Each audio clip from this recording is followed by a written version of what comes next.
बिस्मिल्लाहिर्रहमानिर्रहीम। अस्सलाम वालेकुम नाज़रीन, मैं हूं आपका होस्ट राना रमज़ान और आप देख रहे हैं मेरा यूट्यूब और फेसबुक चैनल।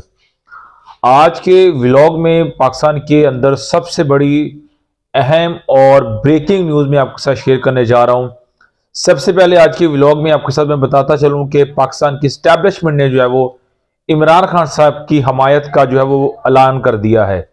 उसके साथ साथ बात करेंगे कि पाकिस्तान आर्मी के खिलाफ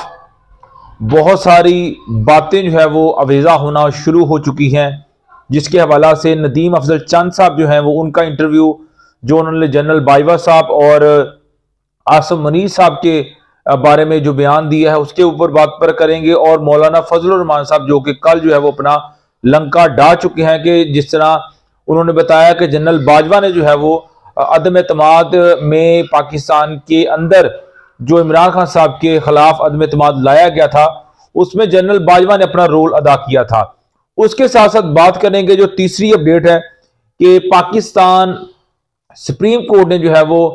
जो 2024 के इलेक्शन हुए 8 फरवरी को उसको काल अदम करार देने के लिए जो दरख्वास्तें दी गई थी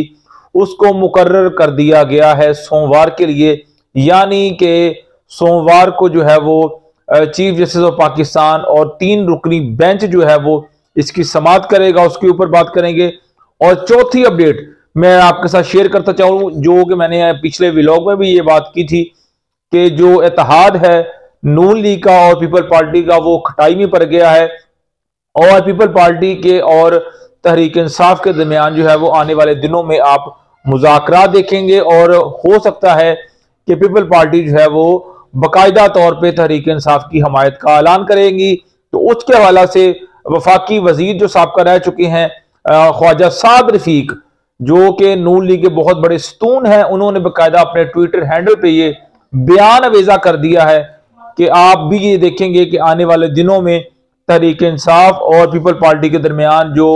मुज़ाकरात होने जा रहे हैं। सबसे पहले बात करते हैं कि एस्टेब्लिशमेंट ने जो है वो इमरान खान साहब की हमायत का ऐलान कर दिया है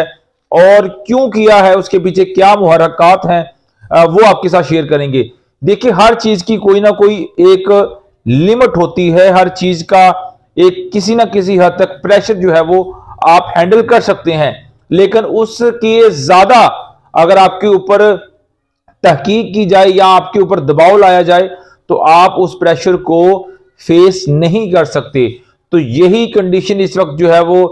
पाकिस्तान के बहुत मोतबर अदारों के ऊपर जो है वो इस वक्त मौजूद है, जिसकी बुनियाद के ऊपर बाकायदा तौर पे एस्टेब्लिशमेंट जो है वो इमरान खान साहब की हमायत में अब आ चुकी है। उसकी बुनियादी वजह आप देख सकते हैं कि जैसा कि कल के दिन में जो है वो साबका स्पीकर जो है वो तहरीक इंसाफ के वो जाते हैं इमरान खान साहब से जेल में मिलने, और उसके बाद और भी मजीद पाकिस्तान तहरीक इंसाफ के जो कायदीन है वो इमरान खान साहब से मिलने जाते हैं जेल के अंदर। और उसके बाद जैसे ही वो बाहर आते हैं तो ये ऐलान करते हैं कि इमरान खान साहब ने हमें ये कहा है कि जितनी भी पाकिस्तान के अंदर जो जमातें हैं आप उनके साथ मुज़ाकरात करें और आगे का लाहे अमल जो है वो तय करें। अब उसके पीछे जो मुहर्रकात हैं वो भी आपके साथ शेयर करना चाहूंगा कि आप देख सकते हैं कि जो मौलाना फजलुर रहमान साहब ने बात की है कि जनाब जो अदम एतमाद लाया गया था इमरान खान साहब के खिलाफ उसमें जनरल बाजवा ने और फैज हमीद ने हमारी रहनुमाई की थी, हमारी पुश्तपनाही की थी। यानी वो स्टेटमेंट, वो आर्गुमेंट जो इमरान खान साहब दे रहे थे कि जनाब मेरे खिलाफ जो अदम एतमाद लाया गया है वो जनरल बाजवा की हमायत से लाया गया है, पाकिस्तान की फौज की हमायत से लाया गया है, जिसको कल तक कोई भी मानने को तैयार नहीं था, लेकिन इस बात का जो इकरार है वो मौलाना फजलुर रहमान साहब ने किया है। उसके साथ साथ बात करते हैं पाकिस्तान पीपल पार्टी के बहुत बड़े सियासतदान हैं जो पिछला टर्न्योर गुजरा है, उन्होंने तहरीक इंसाफ भी ज्वाइन कर रखी थी और तहरीक इंसाफ के बाद एक बार फिर वो पीपल पार्टी में चले गए, जिनका तल्लुक जो है वो सरगोदा की एक सरजमीन बलवाल के साथ है जहां पे वो कौमी असम्बली की सीट के ऊपर इलेक्शन लड़ते हैं। इस बार उनको इलेक्शन में हरा दिया गया, जिसके ऊपर उन्होंने एक प्रोग्राम के अंदर समीना पाशा जो कि एक एंकर पर्सन है पाकिस्तान टेलीविजन की बहुत बड़ी अजीम सहाफ़ी है, उनके प्रोग्राम में उन्होंने बाकायदा इस बात का इकरार किया है, मनों ने इकरार किया है, जो उनके अल्फाज हैं वो आपके साथ में शेयर करने जा रहा हूं। अफजल चंद साहब जो है वो ये बात अपना इकरार कर रहे हैं कि मुझे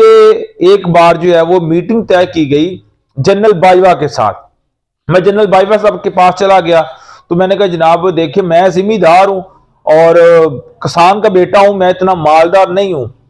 अगर आप कहें तो मैं जो है ना वो बिल्कुल ही सियासत से किनारा कशी कर लेता हूं, सियासत छोड़ देता हूं। तो कहते हैं कि जनरल बाजवा मुस्कुराए और कहने लगे अच्छा तुम सियासत छोड़ना चाहते हो। तो कहते हैं कि उसकी थोड़ी देर बाद जो है ना जनाब आसिम मुनीर साहब को बुलाया गया। जी हाँ, यानी इस वक्त के जो हमारे मौजूदा आर्मी के सरबराह हैं जनरल आसिम मुनीर साहब, वो कहते हैं कि उस वक्त वो जो थे वो आई थिंक DGI थे, तो उनको जो है बुलाया गया जनरल बाजवा साहब की तरफ से। जनरल बाजवा साहब ने आसिम मुनीर साहब को कहा कि यार ये अफजल चंद कह रहा है कि मैं सियासत छोड़ दूं और सियासत छोड़ना चाह रहा है। तो कहते हैं कि आसिम मुनीर ने कहा कि जनाब आप सियासत ना छोड़ें, आपके साथ जो जाती हुई है वो दोबारा नहीं होगी। यानी वो कहते हैं उनकी बात करने का कॉन्सेप्ट ये था कि जो उनको इलेक्शन हराया गया था वो बकायदा स्टैब्लिशमेंट की सपोर्ट से हराया गया था, और वो इस बात पे इल्जाम फिर लगा रहे हैं कि जनाब अब भी जो मुझे इलेक्शन हराया गया है यकीनन ये इनके इसके पीछे भी कुछ कुव्वतें हैं जिसकी बुनियाद के ऊपर मुझे हराया गया है। और वो बात ये कर रहे हैं कि जनाब मेरा जो मुकाबला था वो तहरीक इंसाफ के साथ था, जो 8 फरवरी को इलेक्शन हुए हैं। पहले नंबर पे वो कह रहे हैं कि वोट मेरे थे और दूसरे नंबर पे जो वोट थे वो तहरीक इंसाफ का कैंडिडेट था, और तीसरे नंबर के ऊपर वो बंदा था जो मुस्लिम लीग नून का था, और कहते उस बंदे को जितवा दिया गया। यानी दूसरे नंबर वाले को भी नहीं जितवाया, पहले नंबर वाले को भी नहीं जितवाया, नदीम अफजल चंद को भी नहीं जितवाया, जबकि जो तीसरे नंबर वाला बंदा था उसको जितवा दिया गया।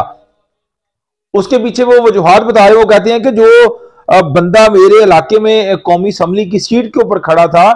वो बांजा था चीफ सेक्रेटरी जैद जमान गुज्जर का, यानी जो निगरान हुकूमत है उसका जो मौजूदा चीफ सेक्रेटरी इस वक्त है जैद जमान गुज्जर, जिसका वो नाम भी बाकायदा ले रहे हैं नदीम अफजल चंद साहब, कि उनका भांजा था जो मेरे खिलाफ नून लीग की सपोर्ट से इलेक्शन लड़ा था, और वो मुझसे तीसरे नंबर पे था, उसको बाकायदा जितवा दिया गया है।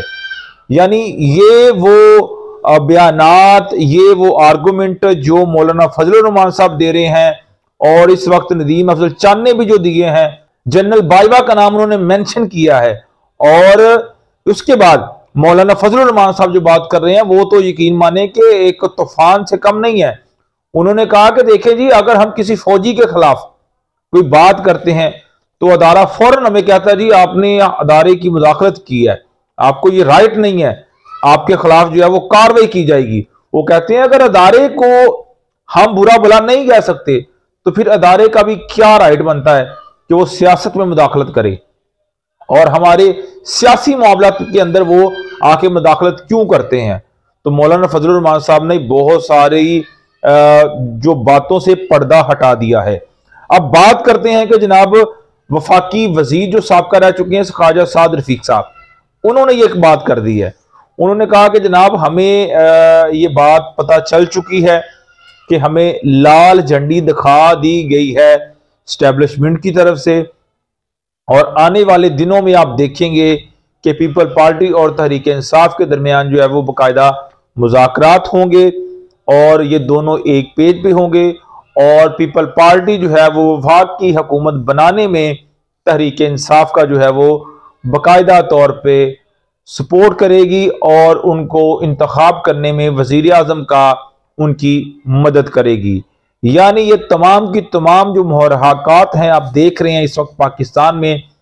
ये वो चीजें हैं जिनको बाकायदा प्री प्लान जो है वो क्रिएट किया जाता है,